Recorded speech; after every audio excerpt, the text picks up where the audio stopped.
There's always money in the banana stand. Anyways, on to the video. Hello, dear viewer. Welcome to my channel. There's a lot of changes going on around these parts, and while I'm certainly not new to YouTube, I am still very new to tuning and fabrication of cars. Ideally, I would like to work on my Jeeps. However, I've got some stuff I want to try out, some experiments, some does it works, you might say. For this video, I'm going to be trying to teach and beginning to end of a topic that I know a lot about. I would love for this to be something, related to tuning, but I'm still a noob in that regard. So, we're going to be talking about OBS.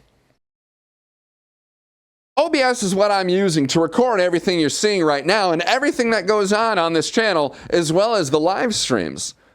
OBS is a perfect playground for me to try and see what it's like to teach you, the viewer. So, without further ado, welcome to the OBS Zero to Hero run. This is a Zero to Hero run, which means a fresh install of OBS. In typical Windows fashion, you're just going to hit next a bunch. Now, after you've hit next the required number of times, you'll be shown the first part of our auto configuration wizard. You're going to connect to your account. In my case, I leverage Twitch. And after you log in, the next button will become available so you can begin casting your spell. After the auto configuration wizard finishes casting its spells, it's going to spit out some settings that are specific to your given setup. Whew, mouthful, right? Anyways, just go ahead and hit apply settings. That's good enough to get you going. Finally, my friends, after all of that effort, we finally have ourselves a base OBS setup. In my case, because I logged in with Twitch, I've even got some docks available for me to control Twitch itself. Since you might not be using Twitch, we're just going to totally ignore those for now. There are some settings we want to discuss, so go ahead and hit the settings button here in the bottom right. With settings open, go to the output tab here on the left, and then you'll notice that the output mode is in simple. I prefer to have the output mode set to advanced view, so we're going to be leveraging that for this setup. Audio is a huge part of content creation. You don't need a fancy mic, but you do need some fancy filters to make your mic sound a little bit nicer and steady volume levels. Now, looking back at our base OBS setup, we see these little bars down here. This section of OBS, labeled Audio Mixer, is how you ensure you're using the right device and audio levels. Obviously split between mic and desktop audio by default, but you can always add more sources later. Now, in your audio mixer, on the mic, notice the three little dots. Click on that, and then check out this filters. We're going to be adding some. There's a nice Reddit post that talks about a proper setup for audio filters. There's a stack of them requiring a certain order. Start with noise gate. It handles the low volume background noise. If you're not talking, it'll turn audio off. If you are talking, it'll turn it on. Using your calm and quiet voice, notice where the green bar hovers, and in my case it's -35, so I'm going to go 5 below that to -40, and when setting my noise gate, that is where we will set the open threshold.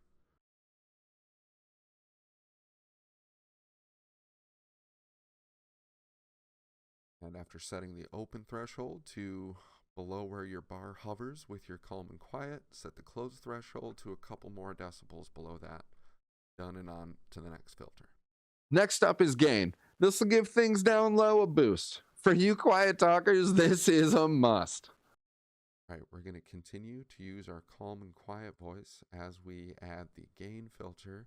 Just go ahead and keep talking and sliding the gain filter bar up until you notice your voice down here gets into that -15 to -10 area. And I'm out of stuff to talk about, but I got to keep talking. The cylinder head needs a redo because the leak down test said that we are losing pressure. Yeah, I think that's pretty good. I don't want to overdo it, but we can always worry about that next filter. With gain in place, you might be talking too loud, so we just go ahead and hit things with a compressor. All right, now for compressor, we can start using our normal voice, and I'm going to set the threshold to -15 since that's where I was adjusting the previous filter, the gain, to. Next, we have to talk really loud, so I find the easiest thing to do here is to play some loud music. Come on, there we go, loud music, and now you can immediately hear that my voice is a lot easier, is a lot louder. You can also notice it here in the actual mic aux. So in this case, me talking super loud, we still have a little bit of breathing room up here. I don't really need to add any more decibels, but I am gonna add at least 1 decibel to the output gain, so that way my viewers can just turn me down instead of turning me up. However, as you can see here, I've gone too far, so maybe that 1 decibel was a bad idea. Other than that, if you really want that additional decibel, you can adjust a higher ratio. I think I'm gonna do that just because now that the music's really loud, we're finding that I'm still peaking. Oh my goodness, Tchaikovsky, classical music really was the key here. My voice is starting to get a little raspy from all that yelling. Compressor's the hardest one to set though. That's all I'm saying. Moving on. Now finally, we gotta add a limiter. That's gonna make sure that you don't go above a certain level and peak out your mic. The final filter to add here is just a limiter, and that's going to make sure that no matter what happens, your mic doesn't go over a certain limit. So I'm going to set it to -4 decibels just because I'd rather have my viewers turn me down than have to turn me up. There we go. That's the mic all set up. Now I like to layer my audio, meaning that I keep my voice louder than my background music. I had my talking voice levels at the -5 to -10 range. After that, the next layer for the desktop audio will be that -10 to -15 range. So don't forget to hit the desktop audio source with the same filters as the mic audio source. For adding the gain filter to desktop audio, the proper way to do this would be to launch a video game with some quiet footsteps that you play, just as example, and walk around and then add gain until your viewers have a better chance of hearing those footsteps. In my case, I mostly just play music and work on programming, so I'm just going to add 3 decibels so that way people can hear that low music or the cheer of the crowd. Next, we immediately jump into our compressor, but this time we're going to put that threshold closer down to -20, since for our audio of us talking, we had it at -15. We're also going to turn that ratio up a bunch, and then of course we have to test with more Tchaikovsky, loud classical music. So now, this was the part earlier that was blowing your all's ears off, and now you can see that it's hovering to that -15 to -10 area, while my voice is hovering in that -10 to -5 area. That's a lot better. For the final filter here on our desktop audio, we're going to add in that limiter again, and this time, instead of the -4, we're going to put it closer to that -12, which is really going to help us ensure that no matter how loud the music gets, our voice will always be louder for the viewers. Audio sounding good in my opinion. Easiest way to test all this is to just record yourself while you play with the different filters. Doing a mic test. Mic test. Mic test. Mic test. Yeah, mic test. Now, different audio channels for different purposes is a thing. You can stream one audio source, then record the desktop and mic on different audio sources. Under Audio Mixer, hit the 3 vertical buttons on any source to get to advanced audio properties. Now, we set the desktop and mic audio to both be on channel 1. Then, for mic, we put that on channel 5, and on desktop, we put that to channel 6. Next, we find ourselves back in the Output tab under the OBS settings. Go ahead and hit the Streaming tab and set the audio track to 1, which was the shared audio channel. Next, on the Recording tab, we're going to go down here to the audio track and make sure that we click button 5 and 6. So now, recordings will have 2 audio tracks so you can mix independently during editing. Now, we have a basic setup, but I want to bring some showmanship to it. Now, I don't know if you know this or not, but everything in OBS is done by adding sources to your scenes. Now, there's a wide selection of things that you can add as a source. Everything from displays and webcams, or even other scenes. Now, in your sources list, each item at the top displays above the items at the bottom. Thusly, we can layer things together. The real sauce is in what we call stream overlays, which is basically a fancy word for images or video assets for creating a theme for your content. Services like Canva allow you to use AI to generate stream overlays. Google it. Now, of course, speaking of Googling, you can just find free stream overlays in Google. Add Reddit to the end of your search to get some extra special results, of course. Now, you don't have to get extreme and leverage Photoshop going over the top. Just something to dress up stuff on screen. Now, one useful tip I do have is to leverage the group scene source. If you have a few items in your scene that you want to use in multiple scenes, add a group and then add those items to that group. This allows you to add a group and move all the different items in that group as one item in your scene. Now, OBS has hella plugins. There's a whole website for it. We have two plugins that we can't go without, however. Move and Advanced Scene Switcher. Move is super easy. The installer is on the OBS plugins website. Download button on the upper right to find the list of installers. Now, once installed, simply set your transition to move. It will automatically move some of your sources around as you switch from scene to scene. Watch this. Show me there's another way to make you fall in love.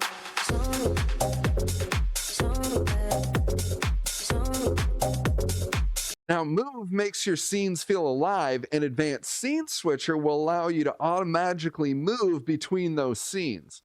We love automagic around here. Advanced Scene Switcher is also going to need to be downloaded and installed. From the OBS plugins website, again, download button in the upper right, but this time when you get brought to this GitHub page here, you're actually going to scroll down to find the different installers that you need. To access our Advanced Scene Switcher plugin, hit that Tools drop-down in OBS. Now, Advanced Scene Switcher is set up through the use of macros. All you have to do is add one and give it a name. Now, each of these macros are set up to have a set input condition that will then trigger a set output condition. Now, Advanced Scene Switcher has a wiki that is very worth looking into. Start from the OBS plugin page, hit the source code URL, that'll bring you to GitHub, scroll down, hit the wiki link, and now we have a long list of tutorials for setting up macros in Advanced Scene Switcher. There's more here than I can go through in this video, but there's a lot of different things that you can set up and leverage. It's worth the read. With these two plugins, you'll have a lot to learn. The idea here, as always, is just to try things and be willing to be a fool. Links in the description for anything you've seen so far. Don't worry. Now, finally, we are going to discuss streaming VR. Irregardless of your headset type, I would highly consider video stabilization. This is done via the Live Vision Kit plugin, which is also found through the OBS plugin site. Don't be alarmed that it's on an indefinite pause. Hit the download button in the upper right to get taken to the zip files download on GitHub. Installing this plugin is different than other plugins, but luckily there is a nice set of installation instructions on the wiki. Really though, it's just a matter of copy and paste while OBS is not running. With the plugin installed, we simply apply it as a filter to any OBS window or game capture that we want to have video stabilization. Like all of our other filters, this one has a unique set of settings to go along with it. The big one to notice here is the smoothing radius. Smoothing radius is where the stabilization is actually coming from. The bigger the radius, the more of a crazy action the stabilization can handle, but the more stream delay the video stabilization will introduce. Now, as always, the wiki there on GitHub for our given plugin has a great breakdown of all the settings available for you to leverage. It's worth a read. Okie dokie. It's time for you to get going, Mr. Smokey. It's the end of the video, the end of our time. How much more can I run?